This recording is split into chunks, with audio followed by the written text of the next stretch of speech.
रामकृष्ण हरी मंडळी, मी आपला D N Sable, स्वागत प्रॉपर्टी ठाणे पश्चिम। खरं तर आज परत एक सुंदर आणि चांगला हवेशीर असा लाईट चांगला असणारा फ्लॅट आहे। फ्लॅट जर आपण लोकेशन बघितलं तर एव्हरेस्ट वर्ल्डच्या आतमध्ये साधारणतः 2015ला लॅव्हेंडर ॲस्पेन नावाची बिल्डिंग तयार झाली होती। तिथेच हा विथ OCC आणि सोसायटी झालेला प्रोजेक्ट आहे आणि इथेच आपल्याकडे खरं ग्राउंड प्लस 29 माळ्याची बिल्डिंग आहे, पण आपण लोअर फ्लोअरला एक 2 BHKचा फ्लॅट आहे, ज्याचा कार्पेट विचार केला तर 580 कार्पेट असणार आहे। विथ त्याच्यासोबत एक पोडियम कार पार्किंग मिळणार आहे। याच्यामध्ये स्विमिंग पूल, क्लब हाऊस, जिम खरं तयार आहे, पण कोरोनानंतर ते बंद आहे। आता त्याला पूर्ण चालू होण्यासाठी साधारणतः 6 ते 1 वर्षाचा अवधी नक्की लागू शकतो। अशाच पद्धतीचा हा 2 BHKचा फ्लॅट असणे, ज्यांचं बजेट ॲडजस्टेबल आणि ढोकळे कोलशेत रोडला घर हवं आहे अशा लोकांसाठी मला असं वाटतं हा फ्लॅट नक्की चांगला असू शकतो। आणि जर आपण ह्याच्या आजूबाजूला शाळा किंवा मग हॉस्पिटल्स त्या सगळ्या गोष्टींचा जर विचार केला तर त्या सगळ्या गोष्टी अवेलेबल आहेत। घरामध्ये वारं चांगलं आहे, पण आपण ज्यावेळेला आतमध्ये जाणार आहोत त्यावेळेला साऊथ वेस्ट बाहेर आहे। ज्यावेळेला तुम्ही बाहेर जाणार आहात त्यावेळेला साऊथ वेस्ट आहे। इथपासून तसं जर बघितलं तुम्ही समोर एक फ्लॅट आहे, त्या साईडला 2 फ्लॅट आहेत, अधिक ह्या साईडला हा असणारा एक फ्लॅट असू शकतो। 2 लिफ्ट तुम्हाला मिळणार आहेत आणि आतमध्ये आपण एंट्री केल्यानंतर असा मस्त प्रशस्त आणि चांगल्या पद्धतीचा तुम्हाला हॉल मिळतो, जो चांगल्या प्रशस्त दिसतो। नक्की एवढं तितकंच खरं आहे।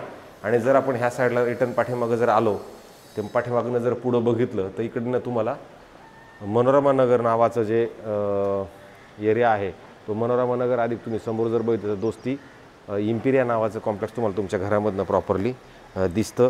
अशा पद्धतीचं खरं तर हे तुमचा फ्लॅट आहे। आणि त्याच्यानंतर इकडे जर ह्या साईडला तुम्ही आलात तर इथे तुम्हाला चांगलं मोठं वेगळ्या पद्धतीचं असं किचन मिळतं, जे हेही हवेशीर विथ गॅसची पाईपलाईन आलेली आहे। इकडं तुम्ही वॉशिंग मशीन तुम्ही ठेवू शकता, ह्या साईडला तुम्ही फ्रीजचं प्रावधान करू शकता। आणि जर समजा तुम्ही पुढे जर जायचा विचार केला तर पुढे गेल्यानंतर तुम्हाला या साईडला एक कॉमन बाथरूम, वॉशरूम, टॉयलेट मिळतं, जे हेही चांगल्या आणि पद्धतशीरपणे ठेवलेलं आहे। ह्याच्यात थोडं काम करायची गरज आहे। तुम्हाला फर्निचर वगैरे बनवायचं म्हणलं तर फर्निचर बनवावं लागणार आहे। त्याच्यानंतर हा एक बेडरूम आहे, तो बेडरूम तुम्ही बघू शकता, हा एक मोठा चांगला प्रशस्त असा एक बेडरूम असणार आहे। आणि इकडनं ह्या साईडला जर तुम्ही बघितलं तर कपाटासाठी चांगली मोठी जागा तुम्हाला इथं उपलब्ध आहे। म्हणजे आजच्या फ्लॅटपेक्षा हा जरा चांगल्या पद्धतीचा फ्लॅट आहे, कारण की छोटा नाही आहे, मोठा आहे। आणि नंतर ह्या साईडला आपण आल्यानंतर तुम्हाला परत इथे एक मोठं बेडरूम उपलब्ध मिळतं, जिथे तुम्ही ह्या साईडला जर म्हणलं तर कपाट वगैरे लावू शकता। कपाटाच्या स्पेस नंतरही तुम्हाला बेड लावण्यासाठी मोठी जागा आहे। ह्या साईडला एक खिडकी आहे जी क्रॉस व्हेंटिलेशन तुम्हाला देईल। आणि इकडनं जर तुम्ही ह्या साईडला आलात तर इथं परत वॉशरूम, बाथरूम, टॉयलेट तुम्हाला इथं प्रशस्त आणि मोठं नक्की ह्या साईडला असं उपलब्ध मिळेल। तर हे जे मालक आहेत, ह्या मालकांनी आपलं हे घर विकायला सांगितलेलं आहे। याची OCC त्या सगळ्या गोष्टी ओके आहेत, कोणत्या बँकेकडनं जाऊन तुम्ही लोन घेऊ शकता। तर हे जे हा जो फ्लॅट आहे हा साधारणतः कोट करताना 90 लाख रुपयाची कोटिंग अमाऊंट आहे। 90मधनं निगोशिएबल हा होणार आहे।